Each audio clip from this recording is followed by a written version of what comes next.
Magandang araw mga kababayan. Welcome back dito sa aking channel kung saan tayo mag-uusap muli ng mga makabuluhang bagay-bagay patungkol sa politika, partikular ngayon sa mga aganapan sa Senado, sa 18 taong tumitestigo di umano laban sa korupsyon, etc. etc. Pero bago po yan, huwag niyo po sana kalimutan mag-subscribe, mag-comment at mag-like. Ano po, maraming salamat. Ano pong bago ngayon? Anong latest ngayon? Ayan, pag-usapan natin, ano ang latest ngayon? Ang latest ang latest, si Loren Legarda na nasa unang affidavit na nakatanggap ng maleta mula sa 18 mga taong yan ay hindi na daw nila dinala ng maleta. Iyon ang sinabi nila ngayon. Ngayon, ang sabi nila, nagkamali lang daw. Inconsistencies, may mga sinasabi sila, affidavit noon, na kasama sa mga pinagdala nilang maleta, may mga detalye silang mga binigay. Pero ngayon, hindi naman daw pala nangyari yun. Inconsistencies. Ngayon, anong kredibilidad nun? Kung gano'n naman pala. Urong-sulong, atras abante, laban o bawi. Anong kredibilidad nun sa korte? Tandaan po natin yung ginawa nilang hiring-hiringan ng June para walang cross-examination. Sa katunayan, yung nagtatanong sa kanila, siya rin ang nagtatama, nasasagot nila. Kung inyo papaanilusahin, yung nagtatanong, itatama yung sagot nila. Palalo nang walang cross-examination yun. Paano ba naman yun? But anyway, eto na nga si Loren Legarda na tumalon bakod, nandun na kay Cayetano, hindi na nakatanggap ng maleta bigla-bigla. Hindi po natin sinasabing totoong nakatanggap siya ng maleta. Sinasabi natin, anong kredibilidad meron ng mga ganyang tao? Sabi nila, pinalitan ng iPhone 16e ang cellphone nila noong 2024. Sabi sa website ng Apple, nilabas nila ang cellphone na yon 2025. Sabi nila, binigyan nila ng maleta, ng pera, ang mga kongresista kasama si Congresswoman Laila De Lima. Kasama daw po si Laila De Lima. Ang problema, hindi pa po siya congressista noon. Yun ang problema. 2025 lang po siya umupo. 2025 lang po siya umupo. Ngayon, ano pang inconsistencies? Marami. Si Tito Soto. Si Tito Soto, ano naman kay Tito Soto? Nagbigay din ng maleta, nakalimusin pa sa building sa Baclaran. Nadadaanan ko to lagi. Sa building sa Baclaran na pagmamay-ari di umano ni Soto. Ang problema, wala pala siyang building doon at hindi kasya ang limousine. Ang pinakamabigat na problema nila, pinagbigyan daw nila noong 2024 ng maletang pera, si Mark, executive assistant ni Tito Soto na pumanaw noong 2015. 2015 namatay pero 2024 nila binigyan ng maleta. Ang pinakamabigat na sinasabi, katulad ng sabi ni Atty. Matibag ng NBI, wala silang mapakitang laman ng maleta. Puro maleta. Ano kaya ang laman ng maleta? Madaling sabihin kahit ano. Ibang laman ng maleta, peluka at mangga. But anyways mga kababayan, pumalik po muna tayo dito kay Loren Legarda.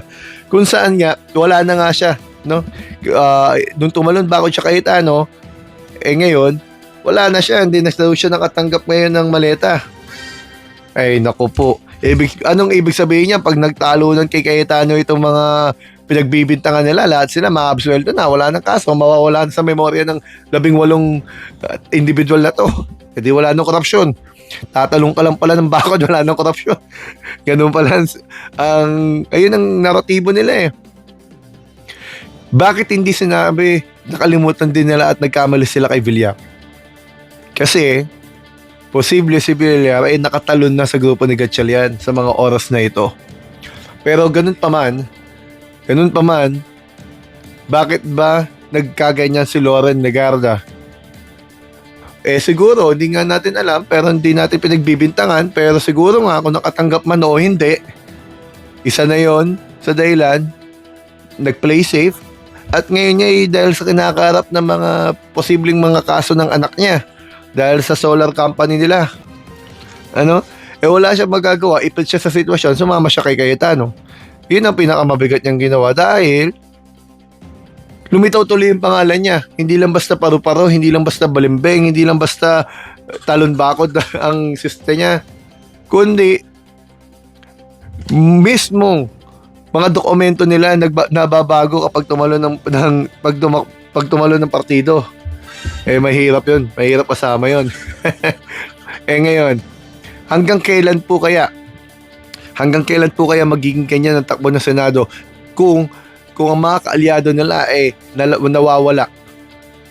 Hindi nawawalang nagtatago o nakakulong, kundi nawawala sa listahan ng kanila noong dinidiin. Na naging kaalyado nila ngayon wala na doon sa listahan. Mahirap po pagkatiwalaan ang mga naratibo ng mga testigong wala namang ebidensya. O kaya ang ebidensya nababago. Kasi nga wala silang affidavit na na personal na knowledge nila kung tutuusan, dahil puro collective ang affidavit na sinabitin nila na mahirap silang humarap sa hearing talaga, may cross-examination dahil madali silang mabubuko dyan. Lalo ngayon, maraming researchers. Isipin po ninyo, ang iPhone 16e nakuha nila 2024, pero ang kumpanya mismo 2025 pa nag-release nun. Ibang klase. Ano pang mga ginawa nilang mga kaduda-duda na hindi natin maintindihan bakit pinagtatanggol ng grupong yan. 'Di ba? Si Loren Legarda, pinagpipilitan siya pa rin ng Senate President pro tempore. Kahit ang kinikilala ng palasyo ng HOR, House of Representatives, ng mga legal luminaries, ng mga dating Senate President, ng mga law deans sa iba-ibang universidad, ng Integrated Bar of the Philippines, yung mga pinakamalawak na samahan ng mga abogado, ang kinikilala si Senator Sherwin Gatchalian. Pero hindi pa rin niya matanggap. Bakit kaya ang grupo nila nagkakaganyan ngayon? Dahil siguro bang marami pa silang babaguhin sa mga naisiwalat ng kanilang sariling testigo? Testigo nila, tanong nila, sagot nila. Di ba? Yun ang nangyayari doon June 4. Sila nagdala ng testigo nila, sila nagtanong, sila rin ang sumagot. Walang iniwan yan, yung nilabas nila sa Gutesa noon. Basta-basta pinaupo doon sa Blue Ribbon hearing, niwala sa schedule. Dapat po kasi, sa totoong po kasi ng korte, ang judge, dapat sasabihan mo. Kasi ang judge, sasabihin nila kung admissible ba yan sa korte o hindi. Hindi mo basta-basta ipipresenta ang isang ebidensya o testigo. Aalamin muna nila yan. Pero ginawa na nga nila yon. Nabastos na nga si Senator Lacson noon.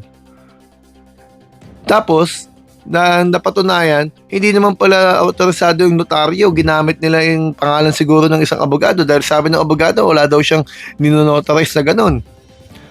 Talagang gumagawa ng katakot-takot na paglabag sa batas itong mga to. Matitindi to. Ayaw umalis sa pwesto, kapit na kapit, siguro dahil nag-aanda sila sa nalalapit na impeachment trial. Gusto nila makontrol lahat ng ebidensyang lalabas. Ang katotohanan, wala na sa kanila ang numero.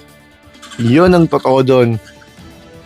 12 sila Sharon Gatchalian, o 13, o 14, wala na sa kanila ang majority.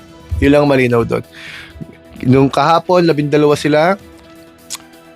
Alam naman natin ngayon na lumakas na ugong-ugong at mayroong mga nag-confirm na sa special session ay sasama na si Joel Villanueva. So magiging 13 na sila. Officially may majority na at makakapagluklok na Senate President.